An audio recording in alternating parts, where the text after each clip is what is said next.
Somente no silêncio a palavra, somente nas trevas a luz, somente na morte a vida, o voo do falcão brilha no céu vazio. E aí, cambada, eu sou o Gustavo Domingues, também conhecido como Rei Grifo, e hoje estou aqui para falar do Feiticeiro de Terramar. Feiticeiro de Terramar, ele é o livro 1 do Ciclo de Terramar, escrito pela Ursula Le Guin. Ele é o segundo livro da Ursula Le Guin que eu leio.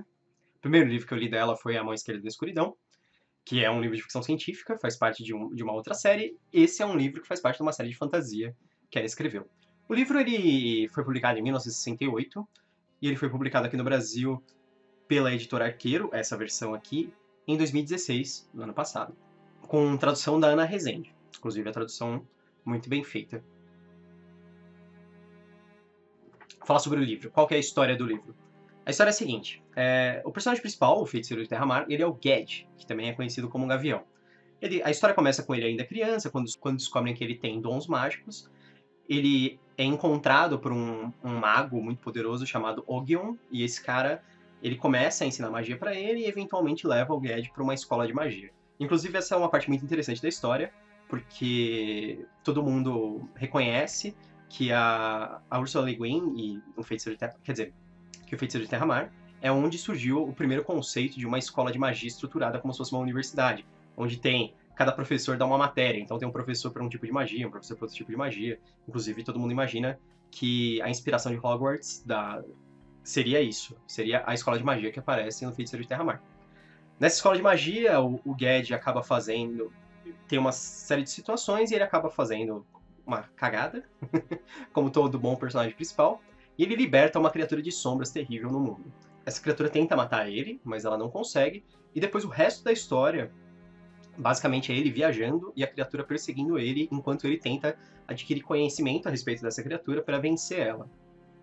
Mas isso, assim, não é assim, num curso de uma semana e a criatura tenta matar ele todo dia, é ao longo de anos.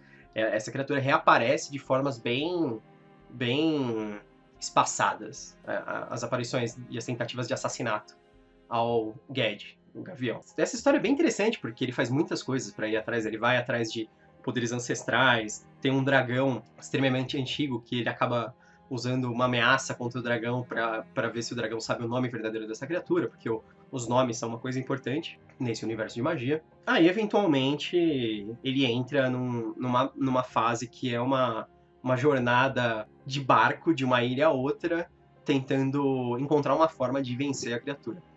Por quê? Porque é uma jornada de barco de uma ilha a outra? Porque Terramar, o nome, é bastante sugestivo. Deixa eu mostrar. Esse é o mapa de Terramar. Como você pode ver, Terramar é um arquipélago. Mas as ilhas são grandes, elas são pequenos continentes, basicamente, mas é um arquipélago gigantesco. Duas características muito interessantes que a Ursula Le Guin explorou nesse universo, imagina, ela fez isso em 1968, em Terramar não existem exércitos, não existem... Existem guerreiros, mas não existem... As coisas não se resolvem por guerra, as coisas se resolvem por magos, porque existem muitos magos. E cada vila tem, em geral, um mago, que é ele quem resolve os grandes problemas. Sei lá, tem uma criatura terrível atacando a vila à noite, aí o mago vai lá e resolve, são coisas desse tipo. Os magos são a resolução de conflitos desse mundo, não são as guerras. Então, existem muitos magos, existe a escola de magos, a maior parte dos magos vem daquela escola, e eles se espalham pelo mundo. Eles escolhem um local para viver. Em geral, eles são designados, na verdade, o Ged, inclusive, é designado para morar numa cidade, pelo conselho dos magos lá da escola. E para morar numa cidade não, é uma vila pequena, porque a maior parte... Existem poucas cidades grandes, em geral é tudo vila de pescador. Outro fator que ela explora é que os personagens não são caucasianos. Isso é um negócio bastante inovador para a fantasia nos anos 60, né? Personagens, ela fala que em geral eles são morenos, mas eles não chegam a ser negros, assim, não é uma coisa africana. Eu acho que seja uma coisa puxada pro Mediterrâneo, algo entre sul da Itália, árabe, mouro, norte da África, assim, aquele pessoal bem mediterrâneo mesmo, que tem a pele escura, cabelos encaracolados. Em geral o pessoal fala pele cor de oliva, né? Eu acho uma descrição bastante interessante. Vamos para os personagens. Os outros personagens não importam, o importante é o Ged. Tem o Ogion, tem diversos outros personagens, mas o Ged, ele apesar do livro não ser em primeira pessoa, ele é o foco narrativo principal. E tanto que ele é muito... ele é muito bem explorado, porque todo livro ele é uma jornada de autoconhecimento. Ele é um livro sobre amadurecimento, sobre o crescimento pessoal do Ged, e sobre ele lidando com os problemas que ele mesmo cria. Então, no fim das contas, nós acabamos conhecendo principalmente um personagem, mas isso não é ruim, porque ele é um foco, é uma jornada solitária, mas bastante interessante. Inclusive, no fim do livro, ele é um livro curto, com menos de 200 páginas, mas no fim do livro você passa uma porção gigantesca dele com o Ged viajando sozinho, de ilha em ilha. Então, é uma jornada solitária intencional, de autoconhecimento. Às vezes ela é maçante, mas eu percebi que a Ursula Le Guin ela faz isso muito intencionalmente, porque é o segundo livro que eu leio dela que tem uma grande jornada no final. Na Mão Esquerda da Escuridão é sobre dois personagens viajando pela tundra de neve, que eles ficam um longo tempo viajando nela, e nessa o Ged viajando pelo mar, de terra a mar, indo de ilha em ilha, sempre aperfeiçoando o conhecimento dele e se autodescobrindo.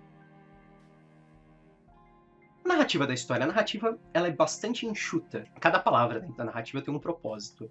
Então, ela não é uma narrativa verborrágica, ela não vai escrever muito para descrever as coisas. Às vezes eu acho que ela pode ser a Ursula Le Guin ela pode ser um pouco contida, ela dá grandes saltos em pontos narrativos.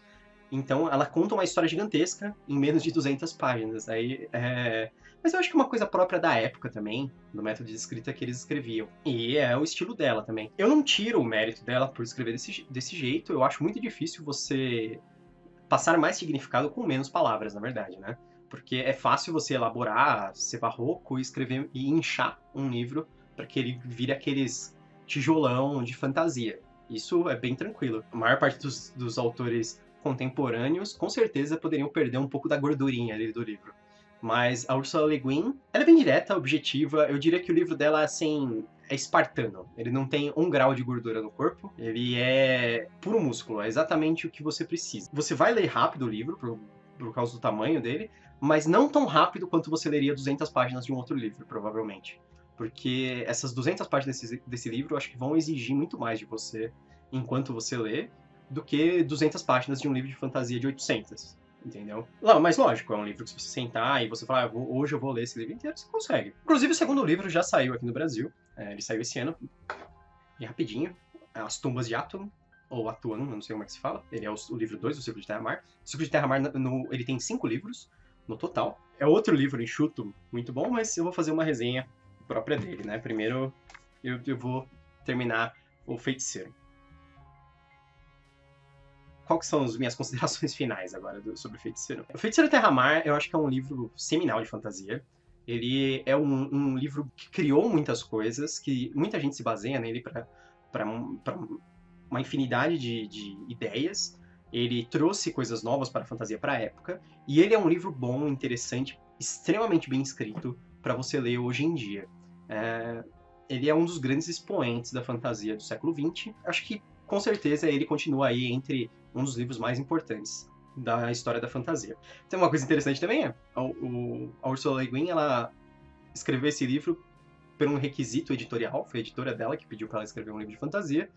Ela não estava muito afim, mas depois que ela escreveu, ela acabou se apaixonando por fantasia em geral, na verdade. Então,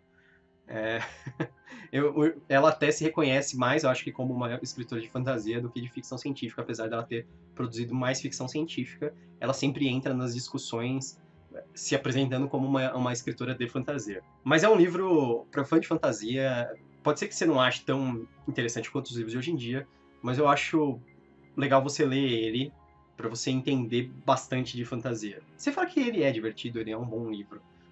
Você não vai ter uma experiência ruim, provavelmente. Vale a pena ler? Com certeza. Se você gostou do vídeo, curte, se inscreve no canal. Eu sou o Gustavo Domingues e bem-vindo ao Canavial.